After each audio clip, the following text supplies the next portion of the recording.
Hello, this is Craig Camp, and welcome to Troon Talk, where we dig deeply into biodynamic and regenerative organic certified winemaking and farming at Troon Vineyard in Oregon's Applegate Valley. And now for today's guest. Welcome to this episode of Troon Talk. Over half of our property is devoted to vineyard, but the other half is devoted to other farm products. It's a very biodiverse property, and of course we always talk about wine and food as being the ideal match, which we believe it is. So we do both. So we've talked about wine a lot, so today we're going to be talking about our food. So with us today is Jennifer Teisl, our vinegar maker, food processor, gardener, farmer extraordinaire. Welcome, Jennifer. Hi. So what led you down the farm path? Well, it all started really because I wanted to serve healthy food to all of my children. So that started my journey of going to farmers markets in the Hudson Valley of New York and looking for the best organic produce. And then I realized that I wanted to grow the produce myself. So I had a farm in the Hudson Valley and started experimenting with growing and ended up growing specialty tomatoes and peppers for restaurants in New York City. And then that's really when I started learning more about biodynamics. And so my journey to learn more and to practice biodynamics has been going on for the last 12 years. So your partner in a lot of this process is our other guest today, Chef Carl Krause. Welcome. Hey, thanks for having me. So Carl's essentially our chef in residence. He's involved in all aspects of our farm and produce, events, dinners, lunches, and we're going to talk about all these things today. So Carl, tell us your food journey. Yeah, so food journey. Started a long time ago. I often get asked what got me into cooking, and it's because my mom was not the best cook, and one day she got tired of me complaining, told me to do it myself, and now we're here basically. So it was fun. Went to culinary school, got jobs in restaurants in high school, was able to attend like a tech school program for half the day for my junior and senior year, where we'd get bussed up and put on the chef coats and do knife cuts and everything like that, which was really awesome. High school? Yeah, junior, senior year, yeah. We competed in a few like state level competitions through ProStart, which is a nationwide culinary program that does awesome stuff with younger, or I guess what you would say the next generation of people coming into the industry. After high school, went to the Hudson Valley as well, which is kind of funny, in Hyde Park, New York, the Culinary Institute of America, and did the bachelor's program there, got really, a ton of knowledge and a ton of connections, and it was just a really awesome experience. After that, moved to Boston with my now wife, and this is where Marvin comes in. That's the name of our sourdough starter, if you're not familiar. He's 13 going on 14 right now. Traveled from Boston to Portland, down Southern Oregon, so he's been a fun addition. Yeah, Marvin's essentially one of the team here at Troon. He's on everything we do. Yeah, we talk about him by name, and everybody who eats here knows who he is, which is pretty fun. After worked in Boston, worked for Barbara Lynch, who has she's pretty well known specific East Coast chef, but specifically in Boston. Worked at her sort of highest end establishment, Monton, which was Relais and Chateau, 5 Diamond AAA. We offered a few types of menus, all of them coursed out between 4, and I think we went up to like 10 to 12 courses for the full tasting. Did that for about 2 years and came out to Portland, and took me a little bit to the culture shock of East to West Coast was a little different. Restaurants out here are a little bit different. So it took me a while to kind of find a spot that I wanted to work, but took a job at a Japanese restaurant up in Portland, which was super cool. Learned a bunch of stuff that I didn't have any experience with, and a lot of the fermentation and pickling techniques that we'll see come through these value-added products come from experiences there, which is awesome. And then down here, we moved down here in 2019, dealt with COVID, however that works in the restaurant. I ended up cooking in the hospital, which was a means to an end at a certain point, but a different avenue of things that I hadn't seen before. But in 2021, we were able to open up the food truck, and so we've just been lucky enough to make good friends, especially here in the wine industry, and especially with you guys having the garden and everything. So really excited to have a place like this around and be able to work with you guys. You guys are doing awesome stuff. So your experience at the Culinary Institute of America, the very famous CIA, long list of famous chefs have passed through those doors. What was that experience like? It was cool, especially at what they don't tell you in culinary school is there's like a 70% dropout rate, because you're basically signing up for a job when you go. Like, you have class. It's not like, I'm going to call it real college. Like, you can't just show up for the final and ace it and get a C in the class. If you have 8-hour classes every day, you're basically either the morning shift or the night shift. So you can start at 6 in the morning or around 11 or noon.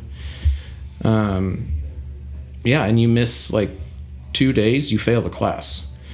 And you can tell you can very quickly see the people who are serious or knew what they were getting into versus the people who, I assume, just watched Food Network and thought it would be fun. But sounds like good training for a restaurant job. Yeah, it's and I always hear about college kids coming back for Thanksgiving where they get a month off and things like that. We had like 4 days, I think, for Thanksgiving. Around Christmas time, we got like 2 weeks. So we basically the school was shut down for 6 weeks a year, 3 in the winter around Christmas, and then 3 in the summer.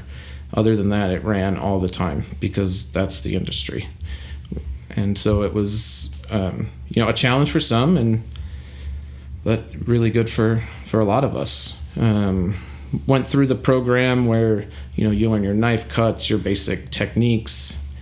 Then you kind of dive into these different cuisines where you're actually cooking for other students. So if you're the morning, you end up cooking lunch for people, and they come in, and just like a restaurant, you have, 5 or 6 dishes. And they put in an order, and whatever dish your team is on, you put it up, and the chef checks it out, and then you serve it to your fellow students, which is a really cool way to, one, hold you accountable, because, you're cooking for your friends.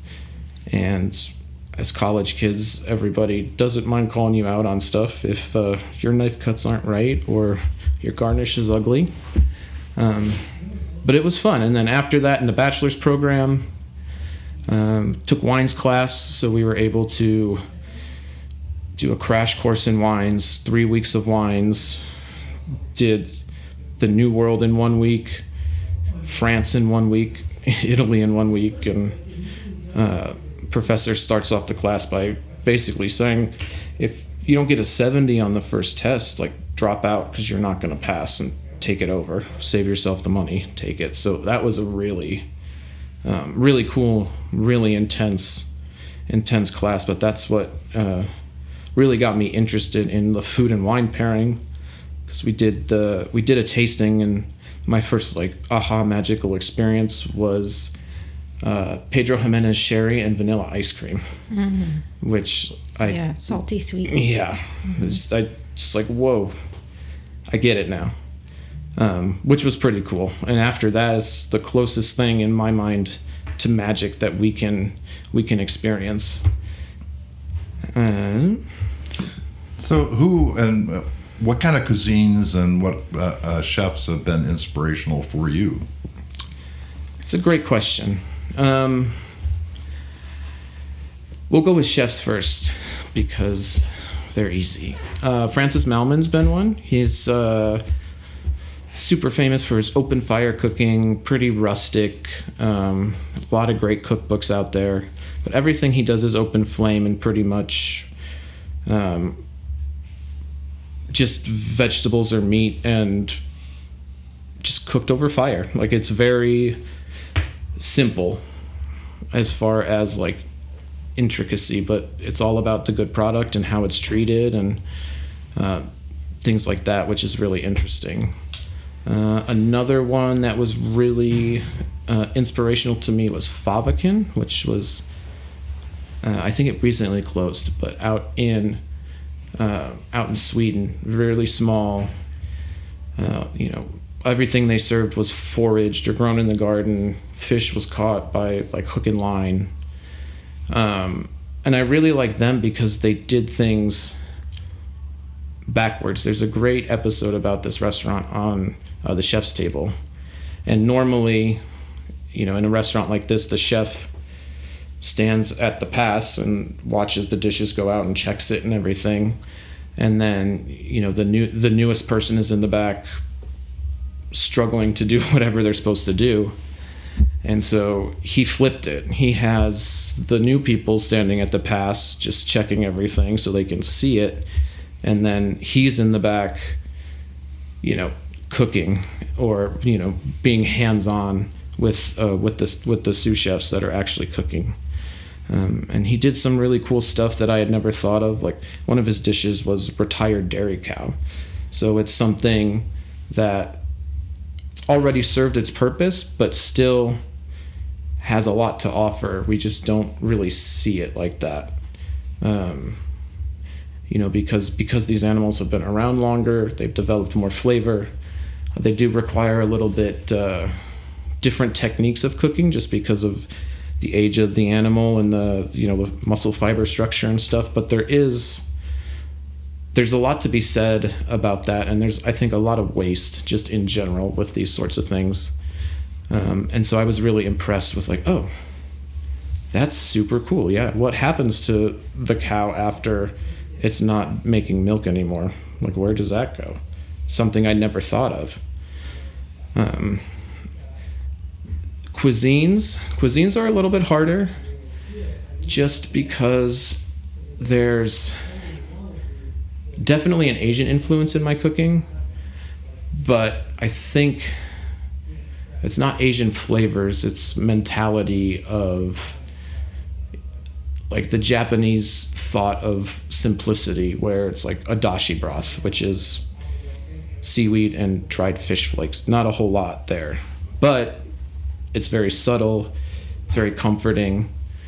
And then also I like Southeast Asia, Thai food, Vietnamese food, all those sort of like bold flavors and taste, right? Like, that's one of the few cuisines that you can see most dishes hit the sweet, sour, bitter, umami all at once. And there's great temperature things like cold noodles or cold fish on hot rice, things like that, and pickles and texture. There's just a whole lot going on there. So I think there's a lot of Asian influence, but then also, like, I love the use of butter, which is very French. So there's that sort of combination of the Asian mentality, but taking these comfort foods, I guess, that we've grown to love. Like, everybody loves cheese and butter and cream and stuff, and kind of mixing those two together, if that makes sense. Yes, I've had the pleasure of enjoying your food many times now. And thank you. I have to say that I don't look at that and say, oh, this is a French influenced chef, or this is an Asian. There's this melange of influences and styles and your own creativity. How do you describe your approach to cooking? Oh, that's a good one. Really, my approach starts with what ingredients are around and in season, because I would much rather cook a high quality sunchoke than order in filet mignon from who knows where. I think there's a lot to be said about just the quality of things like that. So I start there. I usually pull some inspiration from some type of either street food or comfort food or something familiar for people, and then throw weird flavors at it. Like, what did we do? The combination, like the chocolate and blue cheese, right? Can't take credit for that combination, but that's our good friends at the now closed Lily Bell and Broke Creamery. But that ends up playing a lot into mostly our desserts, especially with chocolate. Like this Sunday we did a chocolate cremeux with I called it a red wine butterscotch, which is red wine vinegar that we cooked down with sugar, and then instead of the butter to sort of thicken the sauce, we used the blue cheese. So you get this really like sweet and sour, and you get like the fat from the cheese, but also like the funk of the blue cheese, and it's just a really interesting, like, it's thinking food is what I like to say. It makes you go, oh, what is going on here? It's just different. So obviously you're taking your inspiration from what's available and inspires you that day. Jennifer, as a farmer, what is your experience now working with a chef? Yeah, Carl and I pretty much talk every day. So it's really fun for me to just be in the garden and see things ripening and shoot him a text or call him and say, hey, this is coming online soon. Start thinking about what you want to do with it. Or we may have an excess of something that's ready to be used, and Carl will come up with some amazing idea of recipe of how to use it. I think my favorite thing from last season was the use of the skins of the melons, which you fermented, and made a beautiful sauce, right, with it. Mm-hmm. And then coming soon will be all of the squash seeds that you created a miso with. Yeah. So it blows my mind. I love to cook. I'm really passionate about cooking, but there's so many things that Carl thinks of, like I would never have thought of using that part of the vegetable.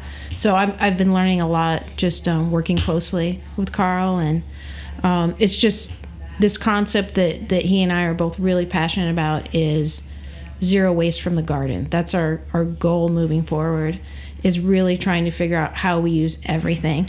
And a recent example of that is the cover crop salad, which has been on the menu for past month. Yeah. And that was a result of Carl coming down to the garden, walking around, and this time of year we have our winter cover crop growing. And there's a forage kale in our mix, which is there for the health of the soil because of the way that we farm. But Carl walked by, picked a leaf, said, "This is delicious. Can I use it?" Sure, of course, you got it. So we've been harvesting that every week, and I think it's been really popular. People have been loving it. Yeah. So just that our relationship of trying to figure out how can we use it and what's it going to become week to week, it's been a lot of fun. So how is working with the chef affecting what you plant? Well, Carl has been part of our planning. So with Garrett, our director of agriculture, and myself and Carl, we all sat down. We talked about different value-added products that will come out of the garden, and also just things that have a lot of versatility. Mm-hmm. Like we talked about the melons, using every part of it. So a lot of that was how can we grow things where he could have 5 different dishes from this one item.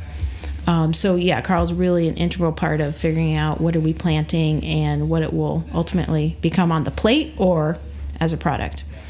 So Carl, then, as a chef, what is it like for you to have a tight working relationship like that with a farmer? Oh man, it's if it's not every cook's dream, it should be, because it's incredible just to basically be asked hey, what do you want to work with? And we'll grow it. It's very humbling to be a part of that too, because it's a much bigger undertaking than I think most people realize. And I love the collaboration and talking with both Garrett and Jennifer about what we can do with these things. And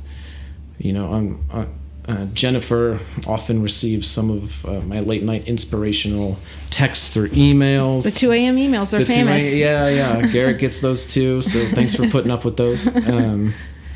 But it's just so cool, and get pictures like, hey, can you use this right now? It's like, yeah, bring it. Let's go. And that relationship has driven sort of this seed to stem or zero waste, because I see the work that it takes for both Jennifer and Garrett to do all this stuff. And when you grow a squash and you use, if you're lucky, 60% of it, and then you throw 40% at the best in the compost, like there's got to be something I can do with this, and that's where the squash seed miso came from.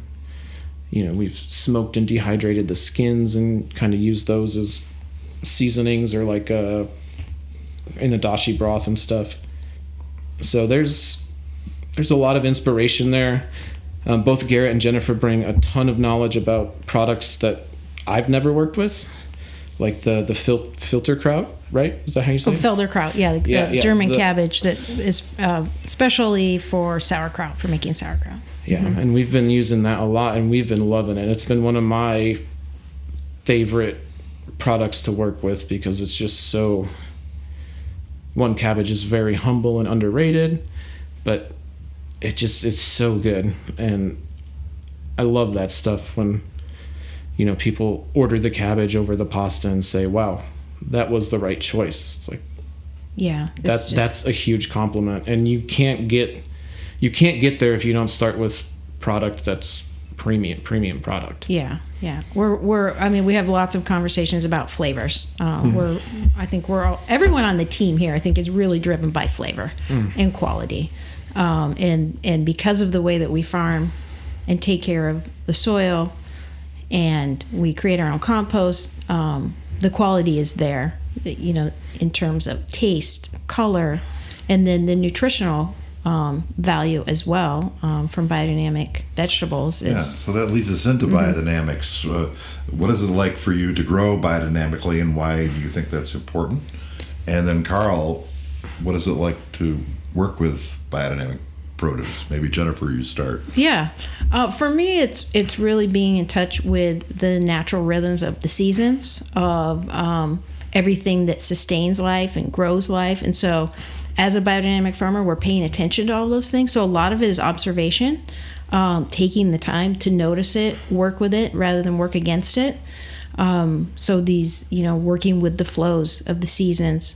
And of course, we don't have any synthetic inputs into our system. We are organic at a base level, and then biodynamic on top of that, which means we integrate our biodynamic compost, and really trying to have a garden that is connected to all the energies of really the cosmos and everything that's life-sustaining. So it's really a wonderful feeling to be out in the garden and know that everything I'm touching, I could just grab it and eat it. I don't need to wash it. There's no chemicals on it. Seeing hummingbirds, all the pollinators, bees, butterflies. We've got a little family of rabbits. We have gopher snakes. I mean, just all the wildlife that is there in the garden with us is just, that's why I do it. I absolutely am so fulfilled by that. And then seeing what we can grow that ends up in Carl's hands on a plate, and then coming into the tasting room and seeing guests enjoy it with our wine. It's just this full circle moment to see people enjoying themselves and tasting all these flavors. That's why we do it. I think that's what drives us, is to give people that experience, to see why we go take all this extra time, effort. We don't do it the easy way. It's a lot of extra work to do it this way. But ultimately, I couldn't do it any other way and sleep at night. It's the integrity of farming this way is really something that matters to me. Yeah, and so I'm lucky enough to be on the receiving end of all that stuff. And when I first met with Nate Wall, the winemaker, he had a quote that stuck with me. And he was telling me when the philosophy behind the wine is not setting out to making a certain wine, but to sort of help the grapes turn into what they want to be. Really, like, obviously you have to go in with some idea, and I think I've adopted that into my style of cooking, knowing that whatever's from the garden is going to be awesome. 100% faith in the product that's being produced. So then really, messing around with it, seeing what works, what doesn't, and then really just trying to highlight the flavors of the vegetables or the fruit or whatever, especially with these, dare I say, less exciting things like cabbage. And everybody was very impressed at how many ways we could cook a winter squash last year. So oh yeah, that was, I think it was 20 ways of squash. 20 ways of squash, yeah. And that's part of the, embrace the challenge, right? Because there's going to be challenges, but that's all part of it, and that comes with it. And those challenges start in the garden with, rodents or pests or whatever, and then coming through, and weather is a good one.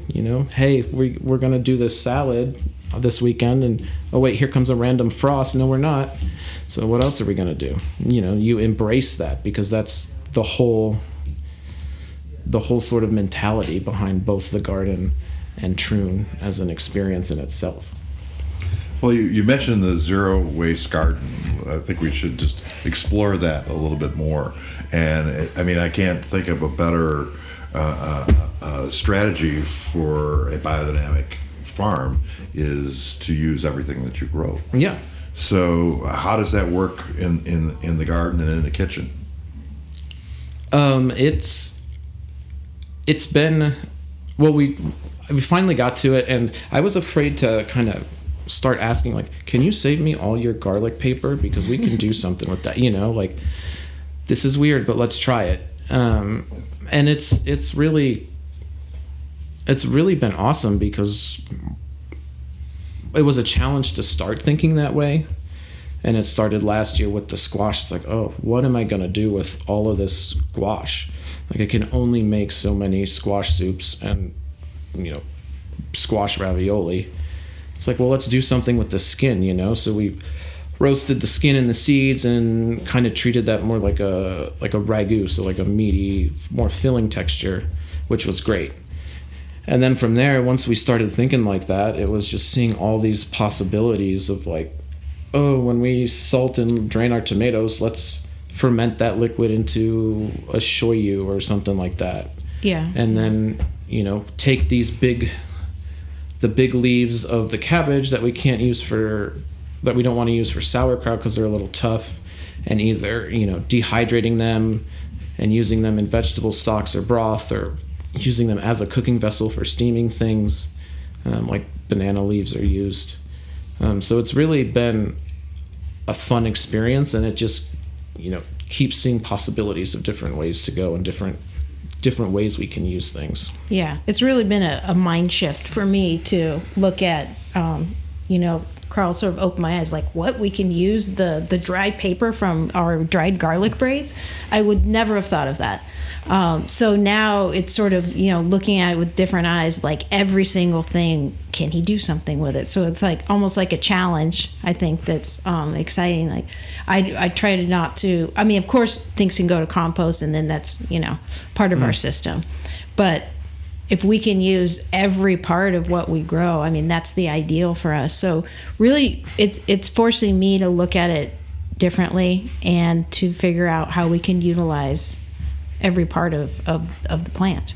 Yeah, and there was this whole, like, nose to tail or tail to nose, whatever you want to call it, with, like, animals, and, respect the animal and everything that it does. Use the bones to make stock and broth and stuff. And so what nobody's applied that to the vegetable world. And I think there's no better place to start that than with a place that has this high of quality of product like that. And that's the only way. Like, I would not suggest going to your local grocery store and saving your squash seeds for a miso. I don't think that would necessarily yield the best product, be a fun experiment, but really like starting with these super high quality things, being able to capture them at the right moment, which is also another super unique advantage of working so closely with the farm team is, hey, we've, picked the broccoli when it's 6 inches or whatever, so we can do like a stir fry or grill it as opposed to letting it turn into these big heads that we then have to break down and cook, more traditional sort of steaming or roasting ways. But yeah, it's been super fun. Yeah. And I mean, talking about fresh harvest, when guests come here on Sundays for the Sunday lunches that you serve, I'm harvesting that morning. So everything is that's our goal, the peak of ripeness, as fresh as possible. And we're able to do that, which is incredibly rare to enjoy food in that way. We had to tell a few people last week, it's like, sorry, you've got to wait on your salad, but Jen's harvesting it right now. I ran out there and picked some more. Yeah. Sorry, we're picking. Yeah. And it's coming. If that's not the best excuse, I don't know what is. So. Yeah, and it helps to tell our story when people come in and experience that, because it's totally connected to the philosophy of this farm. And that's a great way to just draw people in with their senses, tasting the wine, drinking the wine, tasting the food, pairing them together. It's just this holistic experience. And while they're here, we can talk about, how is this better for the land? I have a Alice Waters quote that's how we eat can change the world. And so she's a hero of mine. I know we talk about Alice Waters a lot. Huge inspiration. Major inspiration for me. And so that's hopefully what we can impart to people is, yes, they're having this beautiful experience, but maybe start them thinking a little bit differently, because I truly believe that we can change the world if we farm this way and if it keeps growing globally. Yeah, and that's part of the drive of these full utilization things, because it's just another way to make it more sustainable for everybody. We're getting more product out of the same amount of vegetables, and it's also, I think, enticing people to cook at home too, which I think is super important. If you can have these sort of higher end unique ingredients at your disposal, I feel more likely to cook at home, which more people need to do. So let's look at some specific events and concepts that you're doing for the Troon Kitchen, and we're doing the first one I think to talk about are the Four Seasons lunches. Jennifer, could you just go over the general concept? Yeah. So it's a new this year. So there will be our Seasons on the Farm lunches. So the first one is March 7th. And so we'll have one each season with a theme. And the idea is to have guests come and really experience what's happening that season on the farm. Tasting it and also learning a little bit about what it's like that season for us, either working in the gardens or in the vineyard, and just sharing that experience, because we are working with this seasonality and the changes and the flows. That's how we work. And so to be able to share that with people so they understand what it's like to how the wine gets in the bottle, how the food gets served, and just understanding that whole experience. So Carl, how do you develop a menu for that type of event? Yeah, it's really fun. It's as much looking at the products there and thinking about, like, this first one is coming up as rest. So to me, thinking about like how do you express this rest or rejuvenation or relaxation through food? And to me, it's this comfort food, right? Like, I think of mashed potatoes and things like that this is really grandma cooking for you. Sort of those homey, sit down, relax. Like, you may have to take a nap afterwards. That's fine. That's what we're here for. And just really being able to kind of put those, give that feeling and be able to use all the produce that is being produced here at the same time.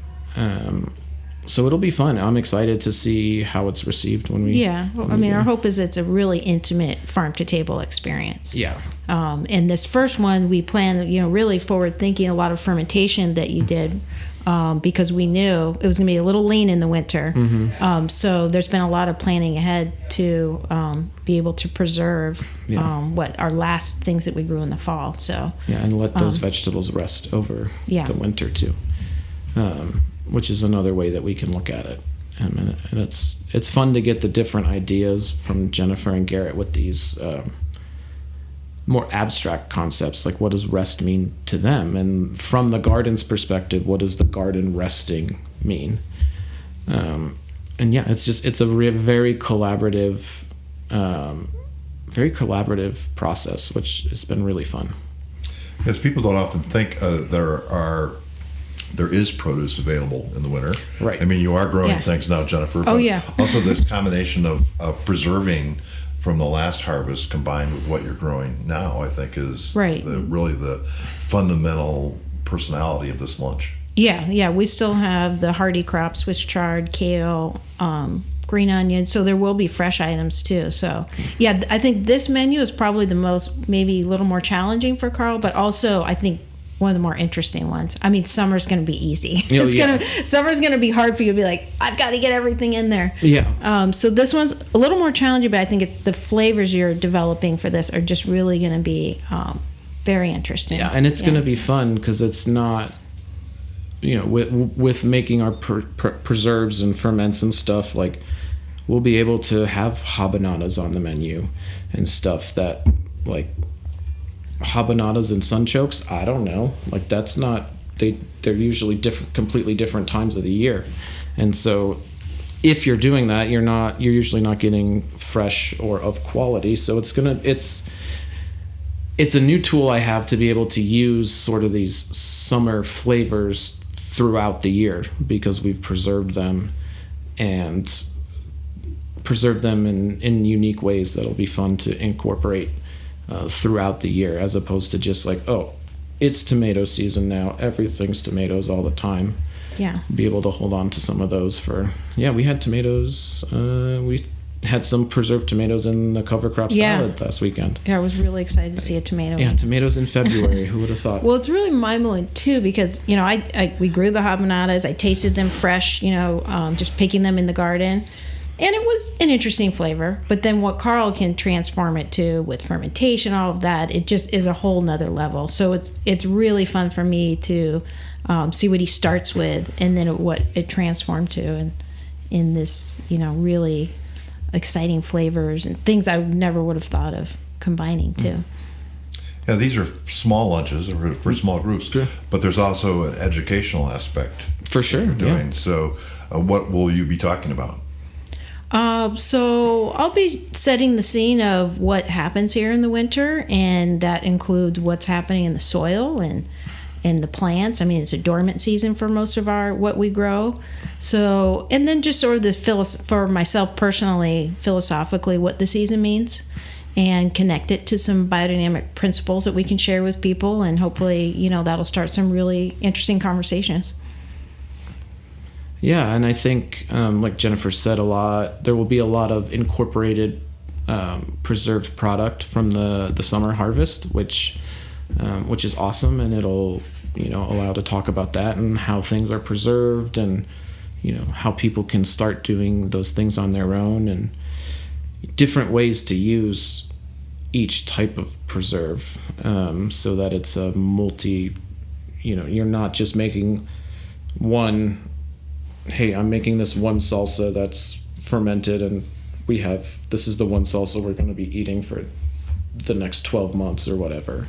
It's being able to, sort of save each ingredient in its own separate way that they can then be mixed or not mixed if you want throughout the year, and really just building yourself, as far as I'm concerned, like a culinary arsenal behind you, so that you have all these things that are good, and then you can really focus on just using the fresh in-season product and know that you have other stuff to go with it to make it interesting that's going to take it to the next level.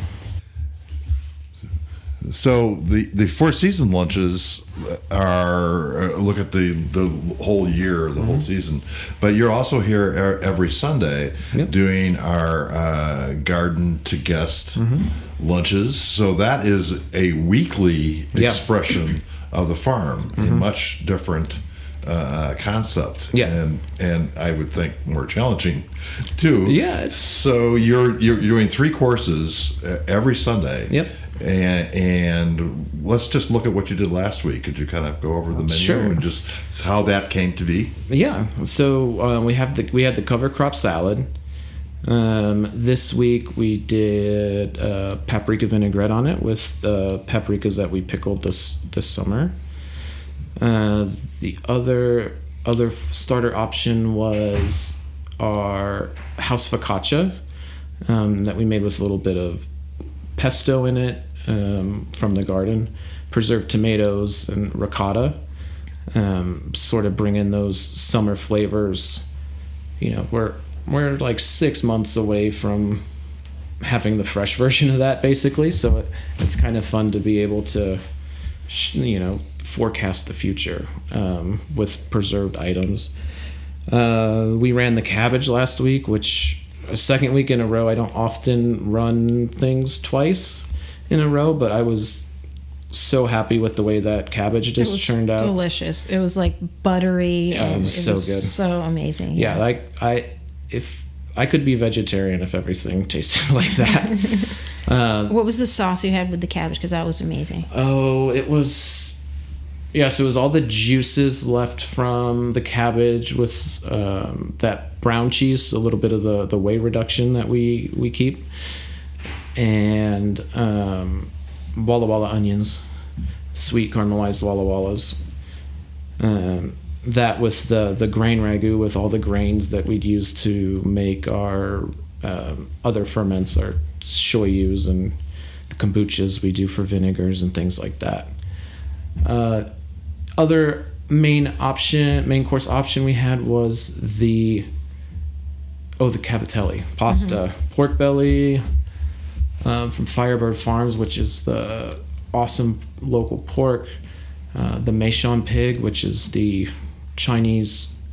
The best way I can describe it is the Chinese pork equivalent to Japanese Wagyu, as far as like it's very prized and sought after. Grilled squash, and then we had a little persimmon in there for a little sweetness, which was pretty fun. Dessert, we did the dark chocolate with the blue cheese and red wine butterscotch, and then we did a really fun sort of not quite cheesecake, not quite creme brulee with some of the squash. Did a sauce of the smoked and dehydrated squash skins with some chilies and fermented elderberry with a little bit of the adobo that we made from the jalapenos this summer.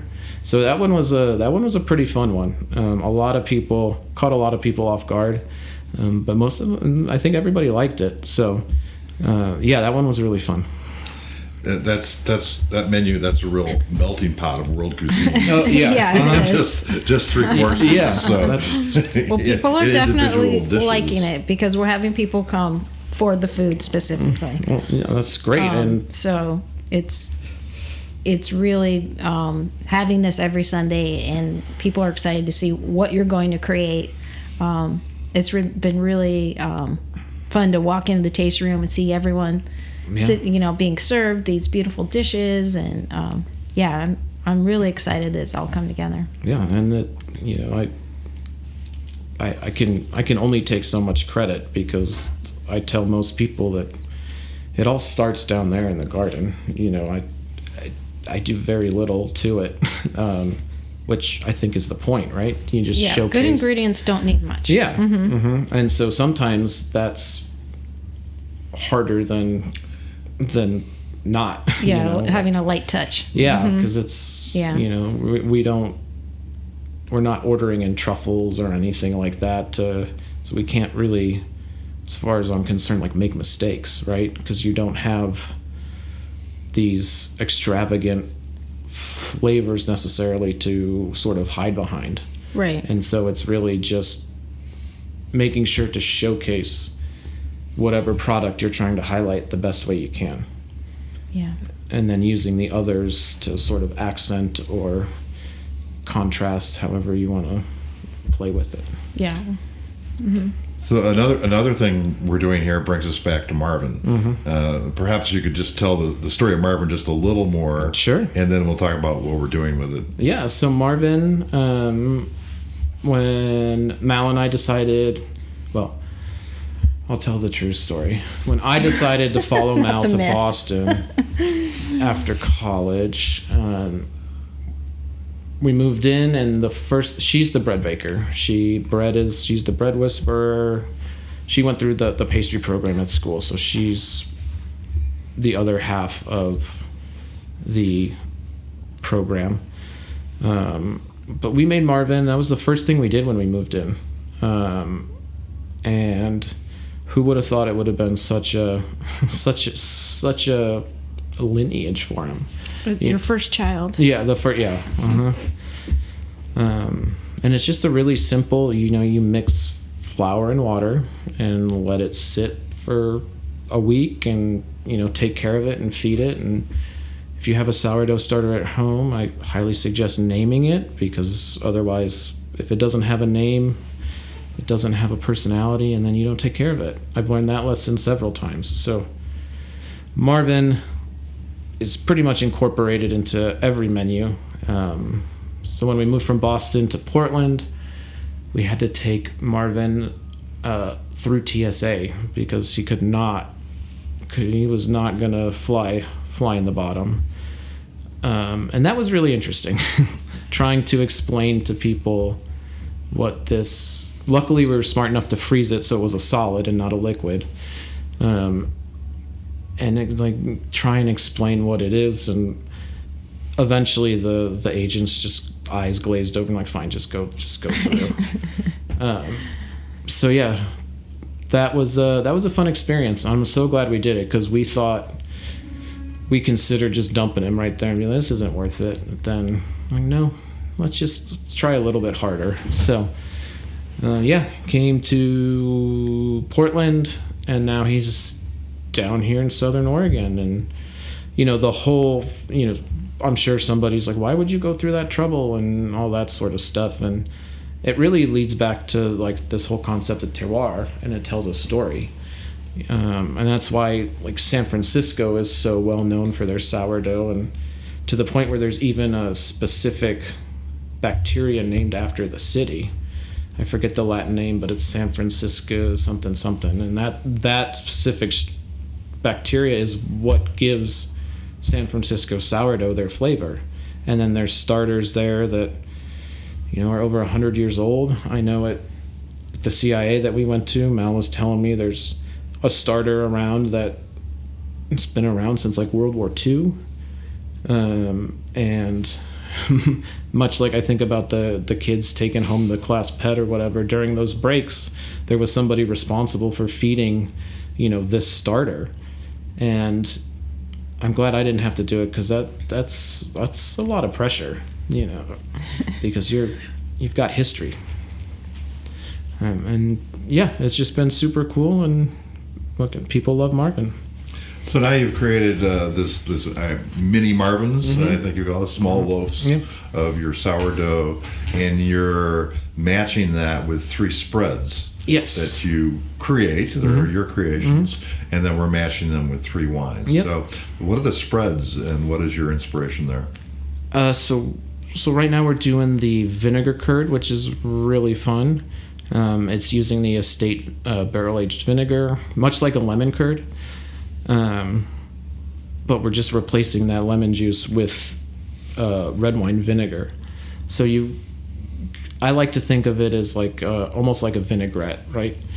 A spreadable vinaigrette. So you get a little bit of sweet, the acid from the wine, and the flavor of the wine shines incredibly well through the vinegar, which is crazy. I was not expecting it to be as flavorful as it was. And it's probably because I've never had vinegar made like this before. Right now we have the persimmon preserves, which are the persimmons that we harvested this fall. Super clean, easy. Not really a whole lot of other flavors, just really highlighting those persimmons because it's such a unique flavor that I feel like a lot of people don't get to experience very many ways.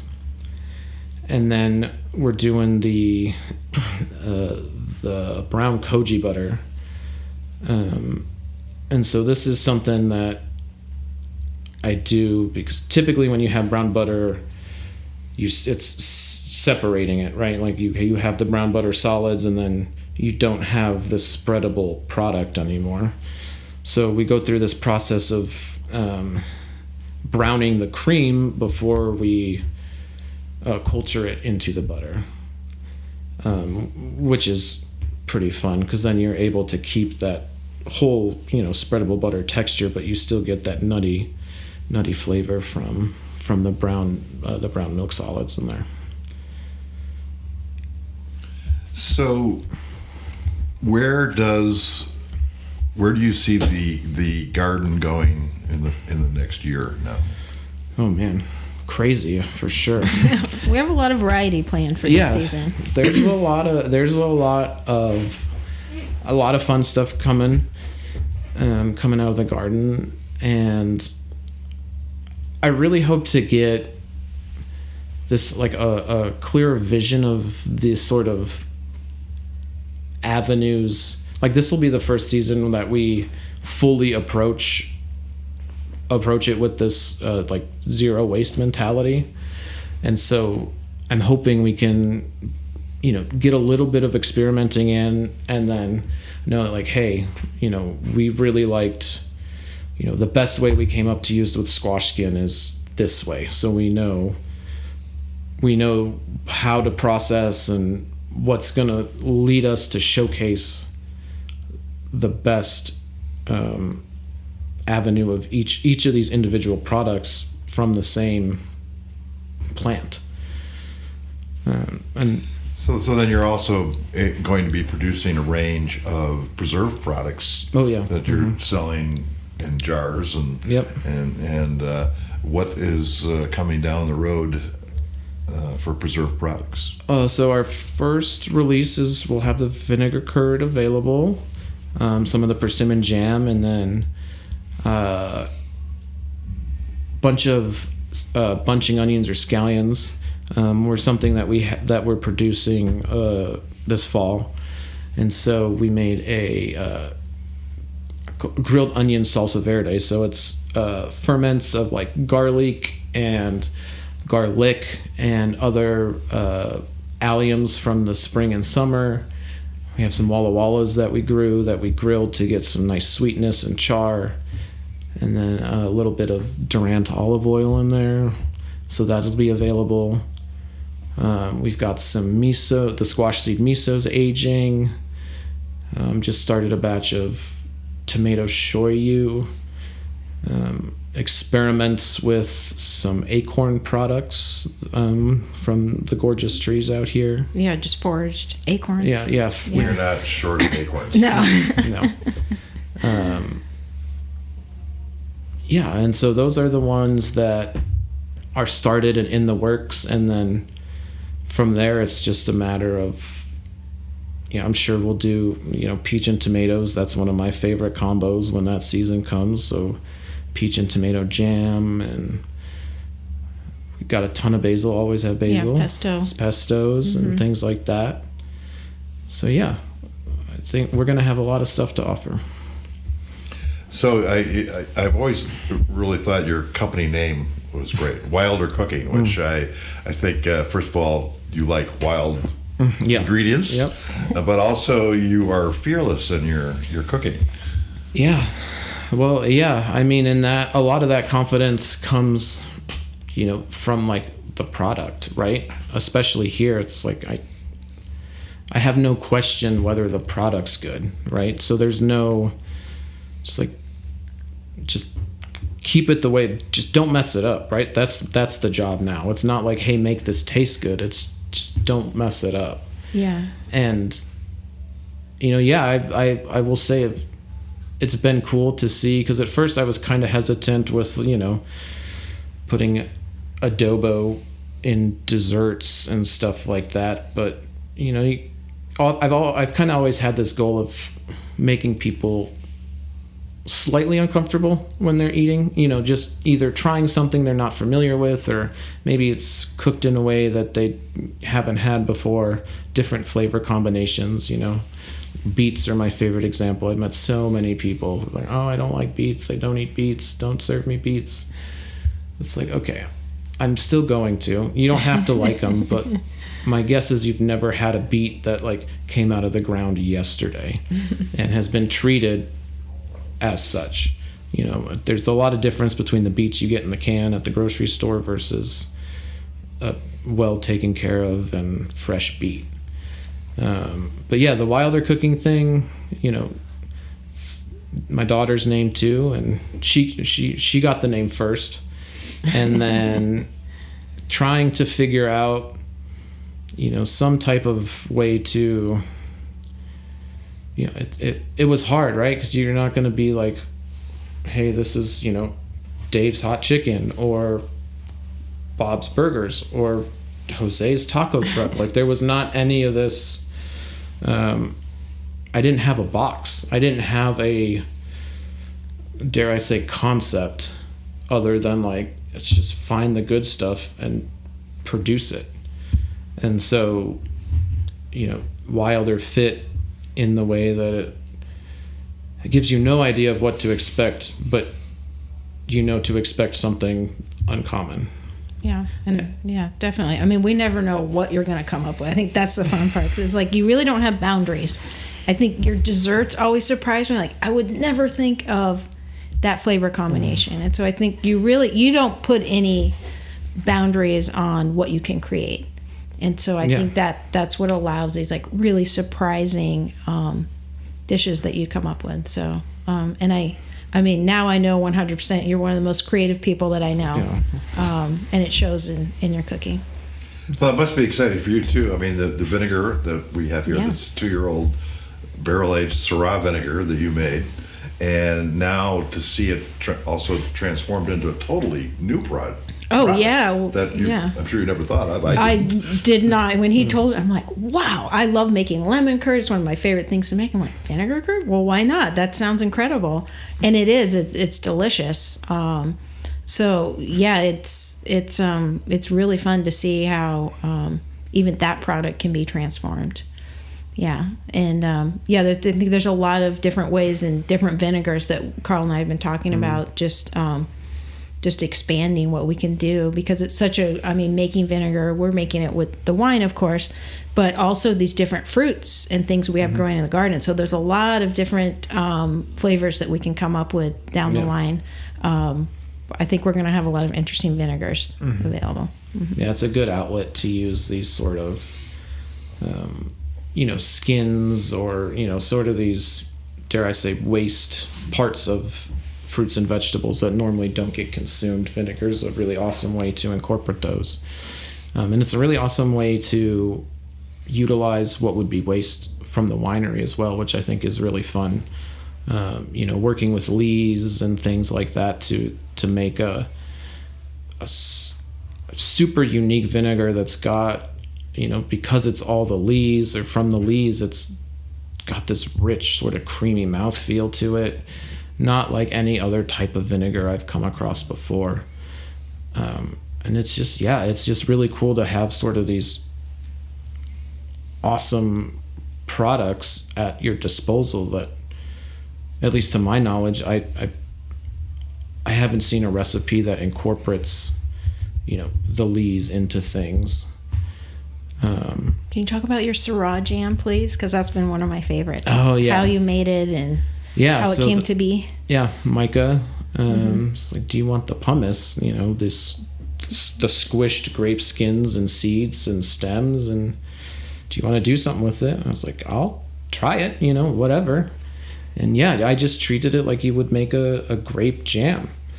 sugar pectin, but because it's been fermented and, because it is the quality of product that it is, it just came through and shines so nice. And the same thing, I took half of that for jam because I had a feeling that would work, and then I took the other half and did like a quick miso version in the hopes that we'll be able to use it to like cure either meats or cheeses or some things like that. And that's been pretty successful too. I've been really impressed with how flavorful sort of this pumice is left after pressing and everything. So what's coming up for you as a cook something you're inspired to work on, new concepts? Yeah. Where do you want to go? Well, I'll be honest, I've been really like into these cabbages lately because they're so flavorful, and being able to come up with a way to preserve them, much like we won't be able to serve like a cabbage dish in the summer just because it's not the season, but to be able to hold on to those flavors, because cabbage is a great sort of it's in my opinion, one of the few ways that you can add sort of this body or richness to vegetarian food that you would miss like when you have chicken stock or something like that. And so being able to capture these products, capture the cabbage, and not only just turn it into sauerkraut, because that's a very delicious but easy way to go, figuring out like, okay, maybe we smoke these and dehydrate them and then we can use them to make a vegetable broth in the summer, or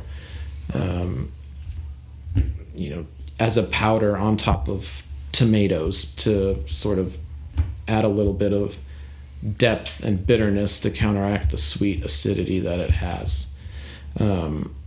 So that's really exciting. Habanadas were one of my new favorite flavors. Habaneros